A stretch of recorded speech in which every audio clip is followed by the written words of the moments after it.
میڈسٹینڈ اپنی بیماری کو سمجھیے۔ السلام علیکم خواتین و حضرات، پروفیسر عزیز رحمان۔ آج میں ویڈیو ایک پیش کر رہا ہوں جو شوگر کے مریض ہیں ان کے لیے۔ ایک جو نئی ادویات آئی ہیں ان میں کچھ خاص ان کی خصوصیات ہیں جس کی وجہ سے چونکہ وہ لوگ کئی دفعہ خود آ کے ریکویسٹ کرتے ہیں کہ وہ مجھے دوائی دی جائے یا ہم ان کو سجیسٹ کرتے ہیں، تو میں سمجھتا ہوں کہ یہ ویڈیو ان کو کور کر دے گی، کچھ بیسک انفارمیشن دے دے گی کہ ادویات یہ کیا ہیں۔ یہ دو ہیں، میں ان ادویات کے تھوڑا سا ٹریڈ نیم بھی لوں گا اس لیے کہ نارملی میں لینا نہیں پسند کرتا چونکہ میری کانٹینٹس کو کوئی کمرشل رنگ نہ مل جائے، میں اس میں کوئی میرا ویسٹڈ انٹرسٹ نہیں ہے۔ بہرحال دو جو ٹیکے ہیں چونکہ لوگ ان کو ٹریڈ نیم سے جانتے ہیں ان کا میں نام لوں گا، اور یہ جو ویڈیو ان دو ادویات کے بارے میں ہے ان میں سے ایک تو ہے اوزیمپک اور دوسری ہے ٹرولیسٹی۔ اوزیمپک اور ٹرولیسٹی دونوں ادویات انجیکشن کی صورت میں ہیں، یہ گولی نہیں، یہ صرف انجیکشن ہے جو ابھی پاکستان میں آیا ہے، اور یہ دونوں ہفتے میں ایک دفعہ لگتا ہے، اور بالکل انسولین کی طرح جیسے سبکوٹینس جلد کے نیچے لگتا ہے تو پین کی صورت میں یہ آتا ہے، تو دونوں آپ نے اگر لگانے ہوں تو جلد کے نیچے لگائے جاتے ہیں جیسے انسولین لگتی ہے، اور یہ چونکہ ان کا ایکشن پورا ہفتہ رہتا ہے، ایکچولی ہفتے سے بھی آگے تک چلتا ہے، اور اس کا اثر تو کہ تقریباً پورا ہفتہ چلتا ہے، اس لیے یہ ہفتے میں ایک دفعہ یہ لگتی ہے۔ لیکن برائے مہربانی یہ یاد رہے کہ یہ انسولین نہیں اور یہ انسولین کا بدل نہیں، ٹھیک ہے؟ یہ انجیکشن ضرور ہے، چونکہ جب بھی ہم انجیکشن کی بات کرتے ہیں شوگر کے حوالے سے تو لوگوں کے ذہن میں انسولین آتی ہے، یہ بھی چونکہ دوائی انجیکشن کی صورت میں ہے، لوگ سمجھتے ہیں شاید یہ بھی انسولین کی کوئی قسم ہے۔ یہ انسولین بالکل بھی نہیں، یا نہ ہی انسولین کی کوئی قسم ہے، نہ ہی یہ انسولین کا بدل ہے۔ یہ کئی دفعہ انسولین کی جگہ دی جاتی ہے یا کئی دفعہ انسولین کے ساتھ دی جاتی ہے، اس کا اپنا رول ہے، اس کا اپنا ایک بڑا اہم رول ہے، میں اس کے اوپر تھوڑی سی روشنی ڈالوں گا کیوں یہ دوائی پاپولر ہو رہی ہے۔ اچھا، یہ ہے کہ یہ کرتی کیا ہے، اس کا ٹیکنیکل نام ہے GLP-1 ریسیپٹر ایگونسٹ۔ یہ تھوڑا سا آف کورس ٹیکنیکل ہے، لیکن یہ کرتی کیا ہے کہ اس کا تھوڑا سا بیک گراؤنڈ جاننا آپ کے لیے ضروری ہے کہ جب ہم کھانا کھاتے ہیں تو یہ تو سب کو معلوم ہے کہ کھانے کے رسپانس پہ باڈی میں انسولین بنتی ہے جو کہ ڈائبیٹک پیشنٹ میں پوری نہیں بنتی، لیکن ایک اور چیز بھی بنتی ہے جس کو بولتے ہیں GLP-1 یا GIP۔ یہ دونوں چیزیں لبلبے سے نہیں بنتی، یہ انٹسٹائن سے بنتی ہیں اور کھانے کے رسپانس میں بنتی ہیں، لیکن یہ چیزیں آپ کے انسولین کے ایفیکٹ کو انہانس کرتی ہیں۔ جو کام تو شوگر کو کنٹرول کرنا انسولین کا ہے، لیکن اس کے ایفیکٹ کو یہ یعنی تھوڑا سا انہانس کرتی، بڑھا دیتی ہیں۔ تو لیکن ساتھ ہی ایک جب ہم کھانا کھاتے ہیں ایک اور چیز ہے ہارمون جس کا نام ہے گلوکوگون، وہ بھی لبلبے سے بنتا ہے، وہ نارمل انسان میں کھانا کھانے کے بعد دب جاتا ہے چونکہ اس کا کام ہے باڈی میں گلوکوز بنانا۔ جب آپ نے کھانا کھا لیا پھر آپ کو ظاہر ہے گلوکوز کی وہاں سے ضرورت نہیں ہے تو پھر وہ دب جاتا ہے، تو اس کو دبانے سے بھی آپ کا گلوکوز لیول کم ہوتا ہے۔ تو یہ جو GLP ایگونسٹ GLP ہمارا بنتا ہے انٹسٹائن سے، وہ انسولین کے ایفیکٹ کو بھی بڑھاتا ہے اور گلوکوگون کے لیول کو دبا دیتا ہے، ٹھیک ہے؟ اس طریقے سے ہماری یہ شوگر کنٹرول کرتا ہے۔ تو لیکن یہ جو قدرتی جو GLP بنتا ہے ہماری باڈی میں، وہ ڈائبٹیز میں ایک تو کم ہو جاتا ہے اور ایک اس کی مقدار ویسے بھی کم ہوتی ہے، تو اس کا اور وہ ایک دم سے باڈی میں نکلتا ہے انٹسٹائن میں سے اور 1 منٹ میں ہی وہ ختم ہو جاتا ہے۔ تو سائنٹسٹ نے ایسی ادویات ایجاد کر لی ہیں جن کا افیکٹ یہ ہماری جو قدرتی GLP اس کی طرح کا ہی ہے، لیکن وہ باڈی میں ڈسٹروائے نہیں ہوتا، اس کا اثر کئی گھنٹے چلتا ہے، کئی دفعہ 12 گھنٹے چلتا ہے۔ جو شروع کی اس فیملی کے ادویات آئی تھی اس کا 12 گھنٹے چلتا تھا، پھر ان کا ایکسٹینڈ کیا انہوں نے 24 گھنٹے، پھر 24 گھنٹے والی یعنی 1 ڈے والی آ گئی، پھر 1 ویک والی آ گئی۔ ابھی جو میں یہ ویڈیو بتا رہا ہوں یہ آپ کو 1 ویک کے بارے میں بتاؤں گا۔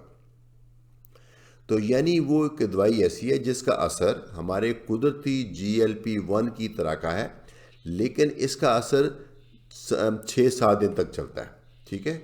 وہ اس میں خوبی کیا ہے؟ ایک تو یہ شوگر کو کم کرتی ہے جو کہ ہم سب کرنا چاہتے ہیں ڈائبٹیز کے پیشنٹ. لیکن خوبی یہ ہے اس کی، جب آپ اس کو انسولین سے کمپیئر کرتے ہیں، انسولین سے وزن بڑھتا ہے. لیکن یہ جو ہے، یہ جو اوزیمپک اینڈ ٹرولیسٹی جو GLP-1 ریسیپٹر ایگونسٹ ہیں، ان سے وزن نہیں بڑھتا بلکہ اس سے وزن کم ہوتا ہے. یہ بہت امپورٹنٹ نکتہ ہے، اس سے وزن کم ہوتا ہے. اور یہ اتنی امپورٹنٹ فائنڈنگ ہے کہ کئی دفعہ یہ صرف ڈائبٹیز کے بغیر بھی اوبیسٹی میں بھی یہ ادویات استعمال ہو رہی ہیں. ٹھیک ہے، ہوتی ہیں.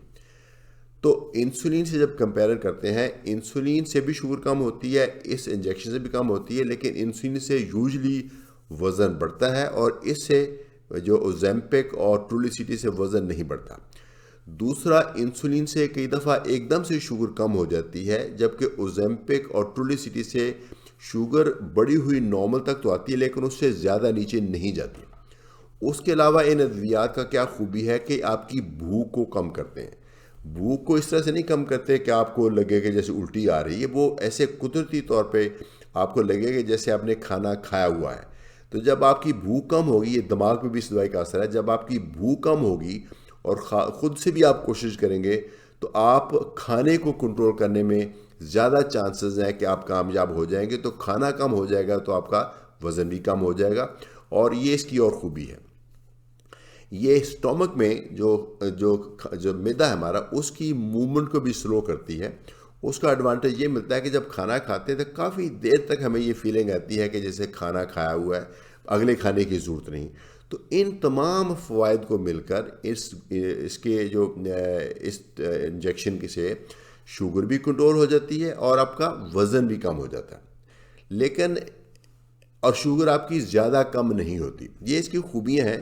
لیکن میں نے تو اس کا کمپیریزن کیا انسولین کے ساتھ جسٹ ٹو ہائی لائٹ اس کا فنکشن. یہ مت سمجھیے کہ میں یہ ثابت کرنے کی کوشش کر رہا ہوں کہ یہ ہر لحاظ سے انسولین سے بہتر ہے. انسولین کا اپنا رول ہے، اس کا اپنا رول ہے. اچھا، ابھی ایک اور بات بتانے جا رہا ہوں، وہ یہ ہے کہ ڈائبٹیز میں جو زیادہ تر کمپلیکیشنز ہیں وہ دل سے اور دماغ سے ریلیٹڈ ہیں، جو خون کی نالیاں بند ہونے سے ہوتی ہیں. تو جو ہماری بہت ساری جو روایتی میڈیسنز ہیں وہ شوگر کو تو کنٹرول کر لیتی ہیں لیکن یہ دل کی بیماریوں کو نہیں کم کرتی. تو یہ جو واحد دوائیاں ہیں جو GLP-1 ریسیپٹر ایگونسٹ، جس کے دو مثالیں میں بتا رہا ہوں، اوزیمپک اور ٹرولیسٹی، لیکن اور بھی ہیں جیسے ایک وکٹوزا ہے، ایک سولیکو ہے. تو اس طرح کی ادویات ہیں وہ جو بھی ان کا بھی اسی طرح کا ہی فنکشن ہے. تو یہ ان کا جو اضافی ایڈوانٹیج ہے نا، وہ یہ ہے کہ شوگر کو تو کنٹرول کرتے ہی ہیں لیکن ساتھ میں دل کی بیماری کو آگے بڑھنے سے روکتی ہیں، دل کے اٹیک کو ہونے سے روکتے ہیں. تو یہ سائنس نے ثابت کیا ہوا. اس لیے یہ ان کو اضافی خوبی ایک قسم کی مل گئی. اچھا، اب یہ دیکھا جائے تو اس میں خامی بھی ہے. کوئی خامی یقیناً ایک دو ہے. خامیاں کیا ہیں؟ ایک تو یہ ہے کہ یہ بہت مہنگی ہیں. یہ اتنی مہنگی ہیں کہ ہمارے لوگ، جو ہمارے ملک کے زیادہ تر لوگ، اس کو افورڈ نہیں کر پاتے کیونکہ اس کی منتھلی کاسٹ جو ہے، ایک مہینے کی جو کاسٹ ہے خالی اس انجیکشن کی، وہ تقریباً 20,000 روپے ہے. تو 20,000 روپے آف کورس ہمارے بہت سارے لوگوں کے لیے بہت زیادہ ہے. تو اس لیے یہ ایک تو بڑا لمیٹنگ فیکٹر یہ ہو گیا. دوسرا، جب یہ شروع کرتے ہیں تو کچھ لوگوں کو ہلکی سی متلی ہوتی ہے، نوزیا ہوتا ہے، لیکن وہ ہمیں پورا یقین ہے کہ وہ بہت ہی عارضی سی کیفیت ہوتی ہے. اس کو اگر ایک دفعہ آپ برداشت کر لیں تو پھر آگے جا کے نوزیا وغیرہ نہیں ہوتا. پھر اور کچھ اس کی ٹیکنیکل کمپلیکیشن ہیں جس کی تفصیل میں نہیں جانا چاہوں گا. جنرلی میرے سمجھ میں مطابق اس دوائی کے اندر جو سب سے بڑی پرابلم ہے، ظاہر ہے یہ نئی ریسرچ ہے اور یہ ایز سچ فنش فارم میں باہر سے امپورٹ ہوتی ہے تو اس لیے مہنگی ہے، لیکن ادروائز یہ بہت اچھی، خاص طور پہ ان لوگوں کے لیے نا. یہ اس دوائی کا شوگر کی بیماریاں، شوگر کی جتنی بھی ادویات ہیں اس میں سے یہ جو GLP-1 ریسیپٹر ایگونسٹ ہیں، جس کا نام میں نے ابھی بتایا اوزیمپک اینڈ ٹرولیسٹی، ان کا کیا رول ہے؟ ان کا رول یہ ہے کہ وہ لوگ جن کو ڈائبٹیز ہے پلس جن کو دل کی بیماری ہے یا دل کی بیماری ہو چکی ہے یا دل کی بیماری ہونے کا چانس ہے، وہ ہمیں پتہ چل جاتا ہے کہ اس بندے کے چونکہ ڈائبٹیز کے ساتھ کولیسٹرول بھی زیادہ ہے اور بلڈ پریشر بھی زیادہ ہے، یہ بندہ سگریٹ بھی پیتا ہے، وزن بھی زیادہ ہے، تو اس لیے دل کی بیماری ہونے کا خطرہ زیادہ ہے۔ جس کو دل کی بیماری ہے اس کے لیے بہت مفید ہے، جس کو دل کی بیماری ہونے کا خطرہ زیادہ اس کے لیے بھی بہت مفید ہے۔ تو اگر کوئی شخص اس کیٹیگری میں فال کرتا ہے تو آج کل ہم گولیاں دیتے ہیں، جیسے میٹفارمن ہے، اس کے بعد اور کئی طرح کی گولیاں ہیں۔ وہ گولیاں دینے کے بعد جب تمام کمبینیشن آف ٹیبلٹس کے ساتھ شوگر نہ کنٹرول ہو رہی ہو تو پھر انجیکشن کنسیڈر کرتے ہیں۔ تو اگر کسی بندے کا شمار اس گروپ میں ہے کہ جس کو دل کی تکلیف ہے یا دل کی تکلیف ہونے کا چانس بہت زیادہ ہے، اس میں جب ہم انجیکشن کی بات سوچتے ہیں تو انسولین سے پہلے ہم ان ادویات کو کنسیڈر کرتے ہیں، اگر وہ آدمی جو پیشنٹ ہے وہ افورڈ کر سکے۔ ادروائز ان ادویات میں کئی دفعہ جن کو انسولین مل رہی ہے ان کو انسولین کے ساتھ بھی نہیں کنٹرول، یا انسولین کے ساتھ کنٹرول ہے لیکن وزن بڑھتا جا رہا ہے، ان کو بھی ہم دے سکتے ہیں۔ تو ان ادویات کے خاصے اچھے فوائد ہیں لیکن یہ مہنگی بہت ہے۔ اگر آپ نے پہلے سے ان دوائیوں کے بارے میں نہیں سنا اور ابھی آپ کو لگتا ہے کہ یہ دوائی آپ کے لیے مفید ہوگی، تو آپ نیکسٹ ٹائم جب اپنے ڈاکٹر سے ملیں تو ضرور آپ اس سے مینشن کیجئے کہ میں نے اس دوائی کے بارے میں سنا ہے، اگر میرے لیے یہ مناسب ہے تو مجھے وہ سجیسٹ کریں۔ تو باقی ادویات کی طرح اس کی بھی ڈوز ہوتی ہے، تھوڑی ڈوز سے سٹارٹ کر کے اس کو ہم گریجولی بڑھاتے ہیں۔ جیسے اوزیمپک کو 0.25 ملی گرام ونس اے ویک، پھر 0.5 ملی گرام ونس اے ویک، پھر 1 ملی گرام ونس اے ویک، اس سے زیادہ ڈائبٹیز کے لیے نہیں ریکمینڈڈ۔ جو دوسری دوائی ہے ٹرولیسٹی، وہ 0.75 ملی گرام ونس اے ویک اور 1.5 ملی گرام۔ 0.75 پاکستان میں نہیں ملتی، سو اگر آپ کو ٹرولیسٹی ایڈوائز کی گئی تو آپ کی جو فل ڈوز ہے اس کی 1.5 ملی گرام وہی ونس اے ویک انجیکٹ کی جاتی ہے۔ ان دونوں کو پین کی صورت میں آتے ہیں، اسی طرح سوئی لگانی ہے، اسی طرح فریج میں رکھنا ہے، اور یہ بہت کنوینئنس ہے۔ تو مجھے امید ہے کہ اچھا، ایک میں بات دوبارہ سے کہنا چاہوں گا کہ اگر سپوز آپ یہ دوائی نہیں افورڈ کر سکتے تو اس کے بارے میں آپ کو بالکل بھی برا فیل کرنے کی ضرورت نہیں۔